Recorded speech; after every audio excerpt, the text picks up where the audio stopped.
Konbanwa, Danieru desu. What's up, everybody? My name is Daniel. It's Bianca. And I'm Chris. And this is Weeb Closet!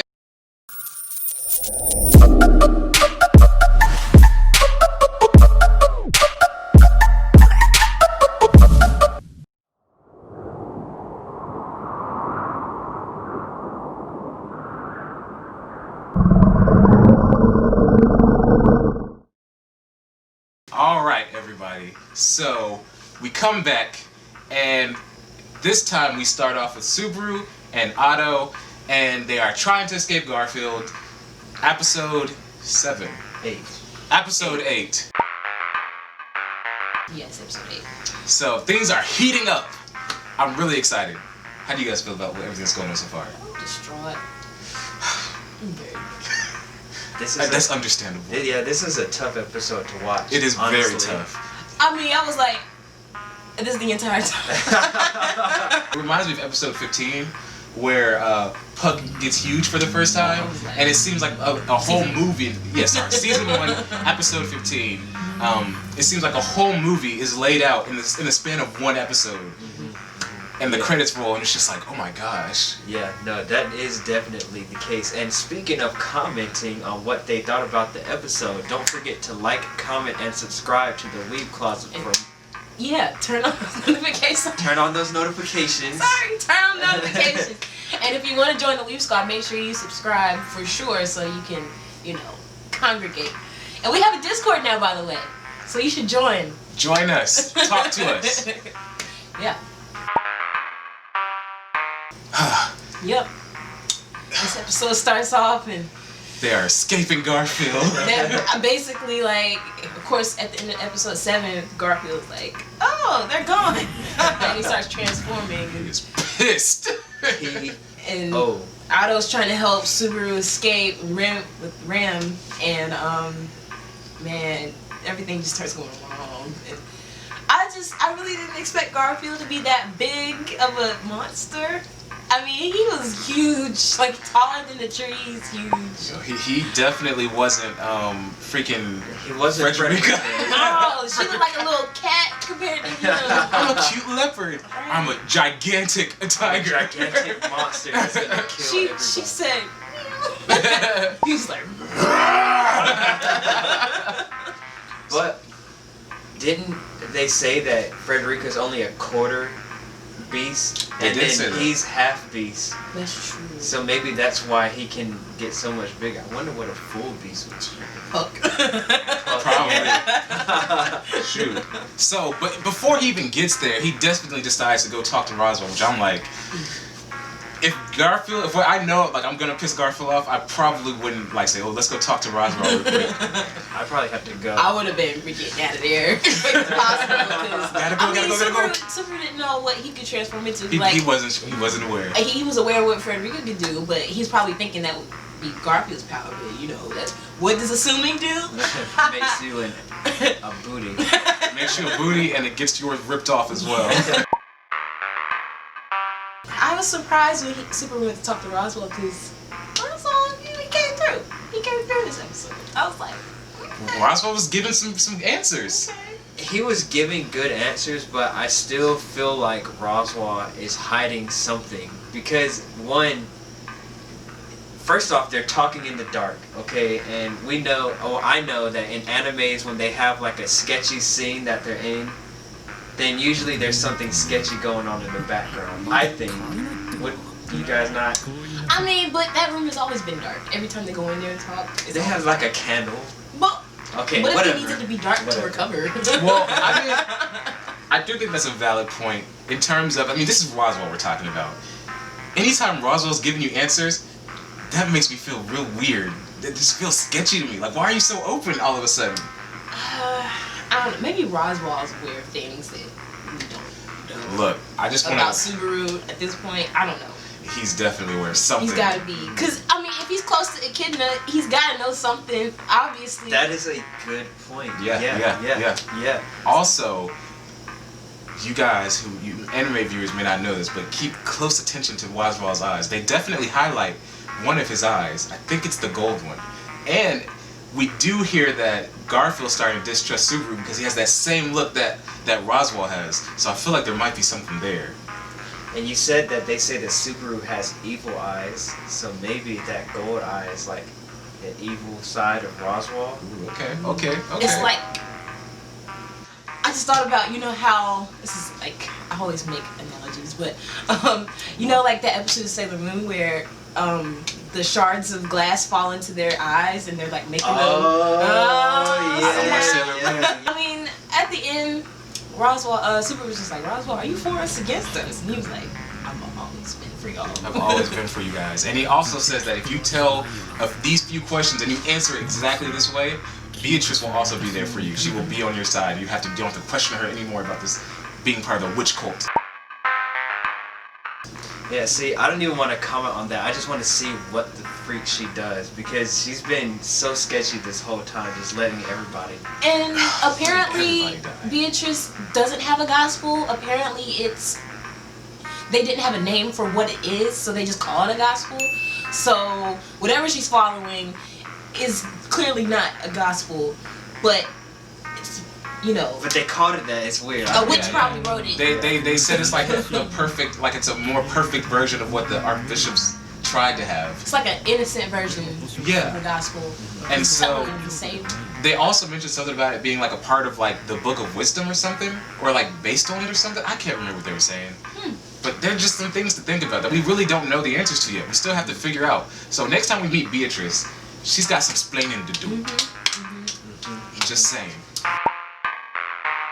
After that talk with Roswell, you know, they move out, you know. We're gonna escape. We'll be right back. Man, let me tell y'all, when they tried to escape and all that stuff started happening, everything just went wrong. Right, so they pop up and then Garfield's like, look, how does the saying go? What? It's something about Hoshin and Banan, something like that. Right, and Otto and Ram were like, they immediately they said a cold red. It's about to get real. What? Like, come on, Garfield, just let us go. And they already knew. Like, Subaru, you may not be from here, you may not be around these parts, but this means surrender or die. See, I would have been on the surrender. I would have been out, you know. Look, once I seen Garfield shake the ground, I wouldn't be messing with him. It just kind of makes me wonder what else Garfield can do, because if they got that scared right then when he said that, I mean, I would have been out. Like, no questions asked, and poor Otto got sliced in half. Yeah. Do you think that Otto's a bad guy? I don't think Otto's bad. Yeah, I mean, he sacrificed his life for He did. He pushed Subaru out the way. And if you think about it, that's like a complete callback to like the first season, where the first time they met and he was riding him back to the village. The well attacked. The well attacked, and he pushed him off the cart, and he was like, "Look, you're causing all this pain. Get out of here." But it's a complete 160 now. Now he's literally. It's 180. Oh. Whatever. Complete 180, and he's completely willing to sacrifice his life for his friend Subaru. And let's not forget, best girl Petrash really just dragged Subaru out of there and flung him out. She said, "Look, listen, I'm beaten we're all up. about to die. You got to go. But no matter, like literally, the way that Subaru protects Rim is the way that Petrash protects Subaru, and I'm there for it. I love it. But once he got out of the barrier, what was going on with all of that? The winter and like, what was all of that about? I thought he died, and then it was winter. No, he like. That's right. He got out the barrier. And he was like knocked out or something. And he was like, he was all banged up still. So yeah, he was still very injured. But Garfield tore his butt up. So he's out here in the cold and he's looking through the village and there's nobody there. But I thought they were all helping him trying to get out. I honestly thought Puck had come back because of the snow and everything. So if Puck came back, that would mean that Minnie was probably kaput. She's dead. Because she did. Unless they've been in Sanctuary so long that it changed to winter time. Been asleep for months. Right. Maybe. I'm not really sure, but it was snow everywhere, and he was like. At this point, we know that like if there is snow, it is bad news. Anytime the ground is covered in snow, either somebody died or something's coming. Somebody's about to die, and that is exactly what happened. Because the cutest little bunny rabbit I done ever seen turned out to be really, really not good for us. He was like, oh, a cute little rabbit. Oh, my hand. Finger, hand, leg. He was like, he's like. Okay, guys.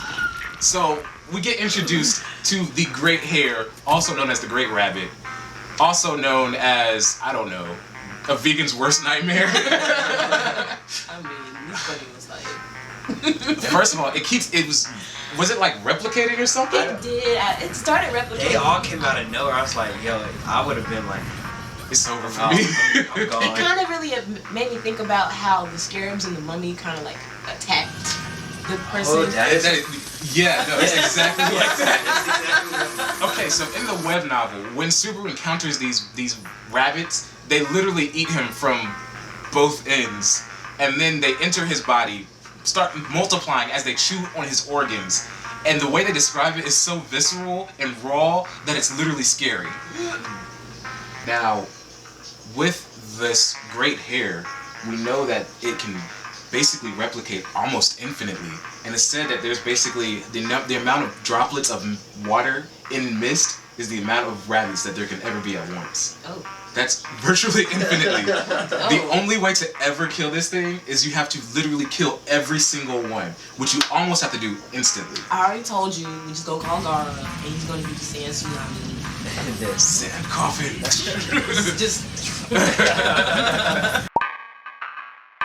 Next thing you know, you hear somebody's voice.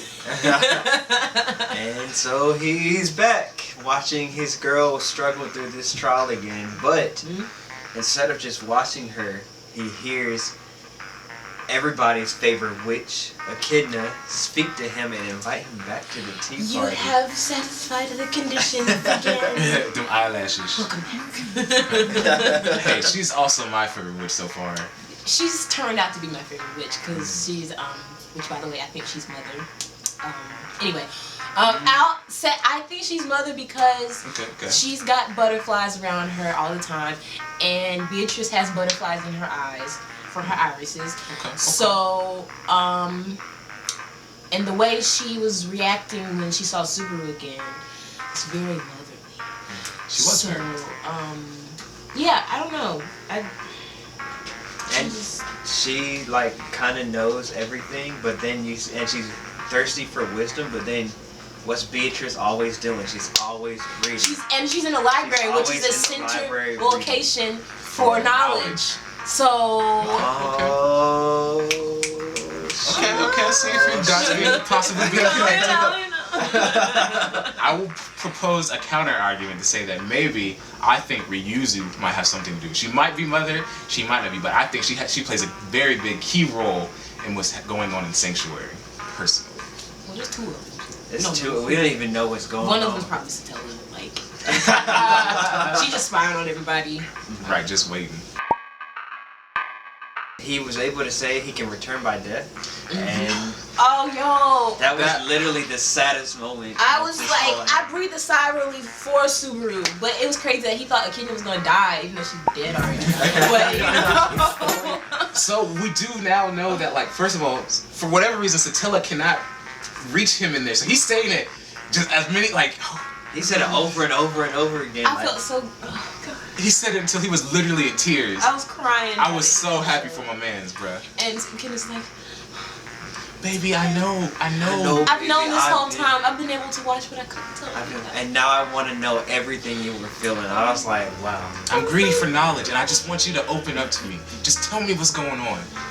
I care. But that's exactly what he needed. He did. That is exactly what he needed. He did. I just. This has been a long time coming. Ever since even Ram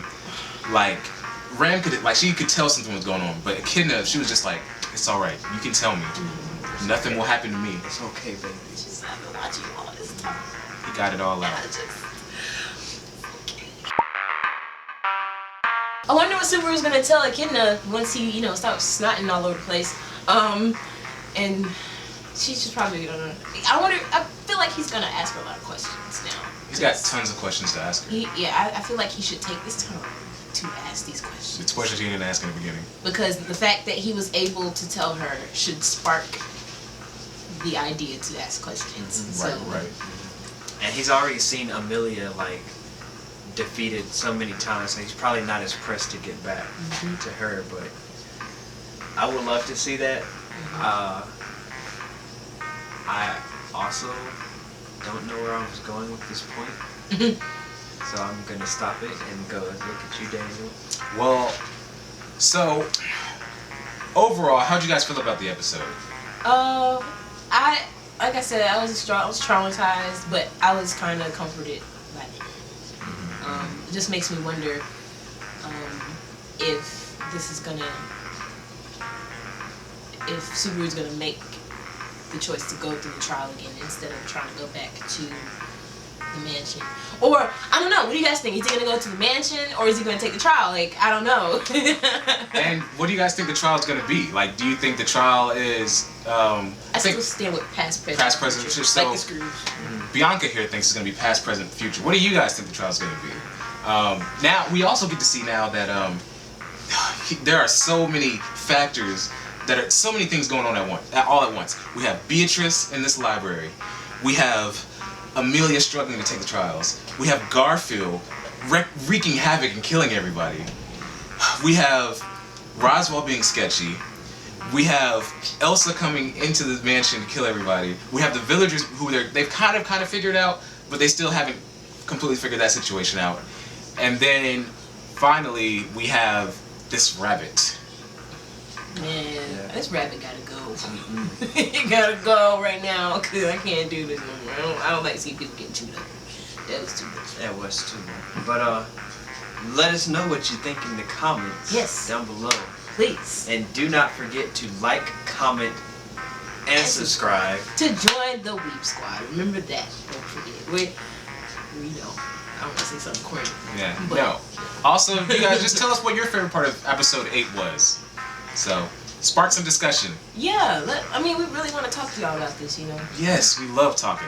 We love discussing. He loves discussing. I'm just kidding. Well, I do know so much. But this has been Weeb Closet. Well, catch us again next week on Friday. And I'm Daniel. I'm Bianca. And I'm Chris. And this is Weeb Closet. Out.